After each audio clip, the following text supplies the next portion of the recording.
மதுரை மாநகர் மாவட்ட அதிமுக சார்பாக அனைத்திந்திய அண்ணா திராவிட முன்னேற்றக் கழகத்தின் 54ஆம் ஆண்டு தொடக்க விழாவை முன்னிட்டு மாபெரும் பொதுக்கூட்டம் மாநில மகளிரணி துணைச் செயலாளரும் மாமன்ற உறுப்பினருமான சண்முகவள்ளி தலைமையில் முனிச்சாலை பகுதியில் நடைபெற்றது. இக்கூட்டத்தில் மாநகர் மாவட்ட செயலாளர், முன்னாள் அமைச்சர், மேற்கு தொகுதி சட்டமன்ற உறுப்பினர் செல்லூர் ராஜு அவர்கள் கலந்து கொண்டு சிறப்புரையாற்றினார். இந்நிகழ்வில் நிர்வாகிகள் எம்.எஸ். பாண்டியன், ஜே. ராஜா, அண்ணாதுரை, பாகுமார், சக்திமோகன், பேராசிரியர் ஜெயபால், வி.பி.ஆர். செல்வகுமார், அரியனாச்சி ராமலிங்கம், ஆர். மீனா, வக்கீல் அசோகன், ராணி நல்லுச்சாமி, ஆர். பாலமுருகன், எம்.ஜி. ராமச்சந்திரன், பழங்கானத்தம் ராஜாராம், வழக்கறிஞர் பாலமுருகன், சௌராஷ்டிரா பேங்க் சாரதி உள்ளிட்ட பலரும் கலந்து கொண்டனர். கலாம் நியூஸ் செய்திகளுக்காக மதுரை மாவட்ட செய்தியாளர் கனகராஜ்.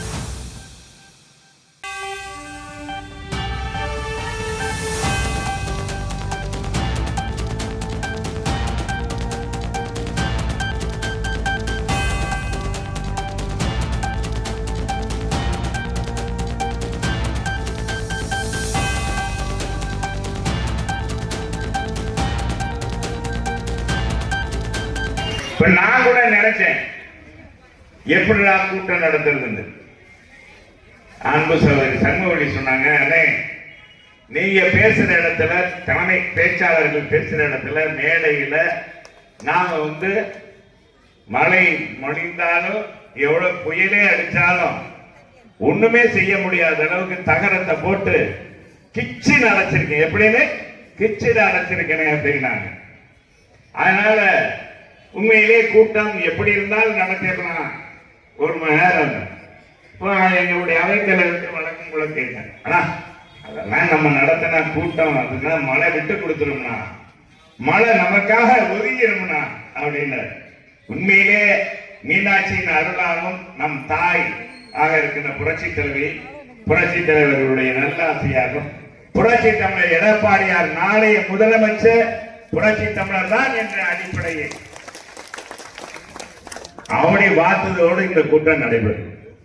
எவ்வளவு பெரிய சிறப்பு! உண்மையிலேயே எங்களுக்கெல்லாம் மற்றற்ற மகிழ்ச்சி. இங்க வந்திருக்கிற அனைவருக்குமே இன்றைக்கு 3ஆம் தலைமுறை இன்னைக்கு தலையெடுத்திருக்க அண்ணா திராவிட முன்னேற்ற கழகத்துல. பல கட்சியில பாத்தீங்கன்னா எல்லாம் வயசானவங்களா தான் இருப்பாங்க. இந்த கட்சியில தான் ஒவ்வொரு முறையும் கழகத்துக்கு புத்துணர்ச்சி கொடுக்கிற வகையில் ஒவ்வொரு வகையிலும் இளைஞர்கள் வந்து கொண்டே இருக்கிறார். புரட்சி தலைவர் எம்ஜிஆர் இந்த கட்சியை தொடங்கி 54 ஆண்டுகள் தான் ஏற்றுக்கொண்ட தலைவனை அவருடைய பெயரை கட்சிக்கு வைத்து அவருடைய திருவுருவத்தை கட்சியில கொடியிலும் பதித்த ஒரு தலைவன் உலகத்தில் ஒருத்தன் இருந்தார் என்றால் மனித புரட்சி தலைவர் எம்ஜிஆர் தவிர வேறு எவரும் கிடையாது.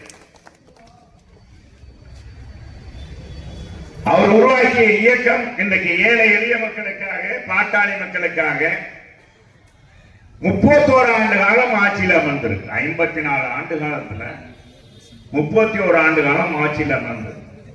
இந்த 31 ஆண்டு காலத்துல சாதாரண சாமானியர்கள், பட்டியலினத்தவர்களை பதவி கொடுத்து அழகு பார்த்து பிறப்பால் உயர்ந்தவன் யாரும் கிடையாது, தாழ்ந்தவனுக்கு யாரும் கிடையாது. ஆணுக்கு பெண் நிகர், பெண்ணாலும் சாதித்து காட்ட முடியும் என்ற அடிப்படையில் பெண்ணுக்கும் சம உரிமை வழங்கிய ஒரு இயக்கம் இந்தியாவிலே இருக்கின்றால் அது புரட்சி தலைவர் உருவாக்கிய அண்ணா திமுக ஒன்றுதான். புரட்சி தலைவர் அம்மாவுக்காக வார்த்தெடுக்கப்பட்ட அண்ணா திமுக இன்றைக்கு புரட்சி தமிழர் எடப்பாடியார் கட்டி காக்கப்பட்டிருக்கின்ற அண்ணா திமுக ஒன்றுதான் என்பதை இங்கே நான் குறிப்பிட விரும்புகிறேன். அண்ணா குடும்பம் என்று கழகத்தை வளர்த்தார். பல தலைவர்களை உருவாக்கினார்.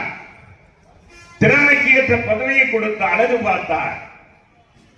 அப்படி உருவாக்கிய திராவிட முன்னேற்ற கழகத்திற்காக பாடுபட்டவன் தான் நம் தலைவன் புரட்சி தலைவர் எம்ஜிஆர்.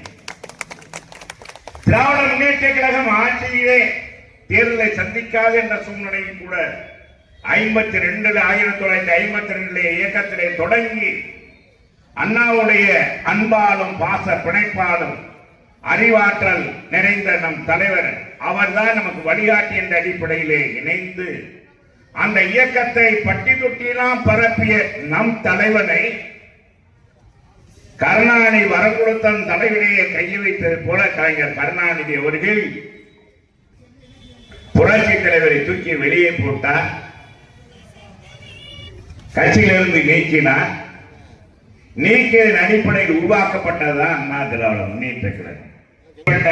இந்த அண்ணா திராவிட முன்னேற்ற கழகம் 31 ஆண்டுகள்ல எத்தனை சாதனைகள், நான் ஒரு சில சாதனைகளை மட்டும் நான் சொல்லிவிட்டு செல்ல விரும்புகிறேன். அதற்கடுத்து நம்ம இந்த ஆட்சியுடைய அவலங்களை தம்பி நெல்லையப்பர் பாலாஜி அவர்கள் கூறிய கருத்துக்கள், இந்த ஸ்டாலினுடைய ஆட்சியில அவலங்களை நான் பின்னாலே எடுத்து சொல்ல விரும்புகிறேன். ஸ்டாலின் தான் வராரு, விடியல் போறாருன்னு ஒரு பாட்டு வச்சிருந்தாங்க. வச்சிருக்காங்களா இல்லையாப்பா? போட்டாங்களா இல்லையா? எங்கேயாச்சும் அந்த பாட்டு ஒழிக்குதான்? அப்ப இந்த ஆட்சியுடைய இப்பவே அதுல இருந்தே தெரிஞ்சுக்கலாம். ஆனா அப்படி இல்லை. நம்முடைய கட்சியினுடைய புரட்சி தலைவர் காலத்தில் புரட்சி தலைவர் 3 முறை தமிழகத்தில் ஆண்டார். 3 முறை தேர்தலை சந்தித்து மக்களை சந்தித்து வாக்குகளை பெற்று தொடர்ந்து வெற்றி பெற்றார். எந்த இயக்கம் அதிமுக இயக்கம் ஒரு நடிகர் கட்சி என்று சொன்னார்களோ, அந்த நடிகர் கட்சி ஆள முடியாது, ஆட்சி கட்சியை நடத்த முடியாது என்று சொன்னார்களோ அரசியல் விமர்சகர்கள், அவர்களுடைய பேச்சுகளை எல்லாம் தவிடுபடியாக்கி, அவர்கள் எண்ணங்களையும் தவிடுபடியாக்கி நின்ற தேர்தலில் வென்ற கட்சி அதிமுக ஒன்றுதான். 73 தொடங்கி வெற்றி கையை பறித்த இயக்கம் தொடர்ந்து கோயம்புத்தூர் மேற்கு, பாண்டிச்சேரி தேர்தல், பாண்டிச்சேரி ஆட்சியை பிடித்து 77 ஆட்சிக்கு வந்த ஒரு இயக்கம்னா அதிமுக தான். பிறக்கும் போதே கர்ணன் கவச குண்டலத்தோடு பிறந்தான்னு சொல்லுவாங்க புராணத்துல. அது மாதிரி வெற்றி சரித்திரத்தை படைத்த அண்ணா திராவிட முன்னேற்ற கழகம் ஒன்றுக்குத்தான் இந்த பெருமை உண்டு என்பதை இங்கே 54வது ஆண்டிலே உங்களை எல்லாம் பெருமையோடு சுட்டிக்காட்ட ஆசைப்படுகிறேன். அரசியல் செய்ய தெரியாது என்று சொன்னால் அவர் கொண்டு வந்த சத்துணவு திட்டம் இன்றைக்கும் இயங்குகிறது, இன்றைக்கும் தொடர்கிறது. தண்ணீர் திட்டம் மாணவர்களுக்கு காலனி வழங்குது. இன்னைக்கு பூட்ஸா அம்மா கொடுத்தாங்க, மாத்தினாங்க. தனியாரிடம் இருந்த நியாய விலை கடையை 4400 கடைகள் இருந்தது தனியார் இடத்தில். அதை கூட்டுறவு இயக்கங்கள் நடத்த வேண்டும் என்று அரசு பணித்து 15500 கடையாக மாற்றி காட்டியவர் புரட்சி தலைவர் எம்ஜிஆர். குக்கிராமங்களில் கூட இன்னைக்கு கிராமங்கள்ல இன்னைக்கு 15000 கடை 34000 கடையாக மாறி இருக்கிறது. ஒவ்வொரு கிராமத்துக்கும் ஒரு கடையும் கொண்டு வந்தார். இன்றைக்கு எங்கிறது குடிசையில் இருக்கலாம். ஊழை குடிசைக்கு ஒரு விளக்கு கொடுத்த, மின்சார விளக்கு கொடுத்த ஒரு புரட்சி தலைவர் இந்த கட்சி. இந்த கட்சி சாதனை பண்ணலையா? இந்த கட்சி ஒன்றும் செய்யலையா? மக்களை தான் ஜெயிக்கிறேன் அப்படி என்றால் படுத்துக் கொண்டே ஜெயிக்க முடியுமா? 67 படுத்துக் கொண்டே ஜெயித்தவர் புரட்சி தலைவர். 84 படுத்துக் கொண்டே தானும் ஜெயித்து தன்னுடைய கட்சியும் ஆளுங்கட்சியா மாற்றியவர். 5000 மேலுக்கு அந்த பக்கம். ஆக தமிழக மக்களுடைய மனத்தை புரிந்து கொண்டு மக்களுக்கான விலைவாசியை கட்டுப்படுத்தியவர். விவசாயிகளுக்கு விலையில்லா மின்சாரத்தை கொடுத்து அழகு பார்த்தவர். அவர் இது சான்றுக்காக சொல்லுகிறேன். அதே மாதிரி புரட்சி தலைவர் அம்மா அவர்கள் 3 முறை முதலமைச்சரானார்கள். 3 முறை முதலமைச்சரான காலத்தில் அவர் முதலாக தொட்டில் குழந்தை திட்டம், வரலாற்றில் சிறப்புமிக்க திட்டம் அல்லவா? அதே மாதிரி மழைநீர் சேகரிப்பு, எல்லாரும் இன்னைக்கு மழைநீர் சேகரிப்பு திட்டம் கொண்டு வரணும். அன்னைக்கு கொண்டு வரும்போது கலைஞர் எதிர்த்தார். தாலிக்கு தங்கம் திட்டம், 1 பவுன் தங்கம் 4 கிராம் அம்மா கொடுத்தாங்க, 25000 ரூபாய். பட்ட படித்த பெண்களுக்கு 50000 ரூபாய். அதை 1 பவுனாக கொடுப்பேன் என்று 2016 அம்மா சொன்னாங்க. தேர்தலில் நடைமுறைப்படுத்தியவர் எடப்பாடியார் என்பதை நீங்கள் புரிந்து கொள்ள வேண்டும். இன்றைக்கு அந்த திட்டத்தை முழுவதும் பண்ணிட்டாங்க. உண்மையா இல்லையா? இன்னைக்கு ஒரு தாலி தங்கம் வாங்க, ஒரு கிராம் வாங்கணும்னா இன்னைக்கு எவ்வளவு? 12,000 ஒரு கிராம். பாருங்க, இன்னைக்கு ஒரு பவுன் வாங்கணும்னா 90,000 ரூபாய், 1,00,000 ரூபாய் வந்துடும்ன்றாங்க. விலையில்லா அரிசி அம்மா கொண்டு வந்த திட்டம். தனி ஒரு மனிதனுக்கு உணவு இல்லை, ஜெகத்தினை அழைத்துள்ளோம் பாரதியார். ஏழையின் சிரிப்பில் இறைவனை காண்போம் என்றார் பேரறிஞர் அண்ணா.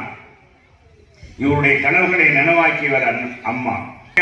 இருந்து திருத்தணி வரைக்கும் அத்தனை குடும்பங்களுக்கும் இன்னைக்கு 34,000 கடைகள் இல்லையா, விலைய அரிசி போடப்படுகிறதா இல்ல? குறைந்த விலைக்கு 30 ரூபாய்க்கு பருப்பு, 25 ரூபாய்க்கு பாத்தீங்கன்னா பாம் ஆயில் கொடுக்கப்படுகிறது. அதே மாதிரி பார்த்தாங்கன்னா ஜீனி அம்மா கொண்டு வந்த விலையில்லா மிக்சி கிரைண்டர், மின் விசிறி அனைவருக்கும் கொடுத்தாங்க, அனைத்து குடும்ப அட்டைதாரர்களுக்கும் கொடுத்தாங்க. மடிக்கணினி, சைக்கிள் திட்டம், எண்ணற்ற திட்டங்களை அம்மா அள்ளிக்கொண்டே போகலாம். இத்தனை திட்டங்கள். 69% இடஒதுக்கீடை கொண்டு வந்த ஒரு புரட்சி தலைவி. அந்த மாதிரி ஒரு புயலை இவங்க சந்தித்தார்களா? வறட்சி, எங்கு பார்த்தால் குடிநீர் பஞ்சம், இதையெல்லாம் போக்குனார் நம் புரட்சி தமிழர் எடப்பாடியார்.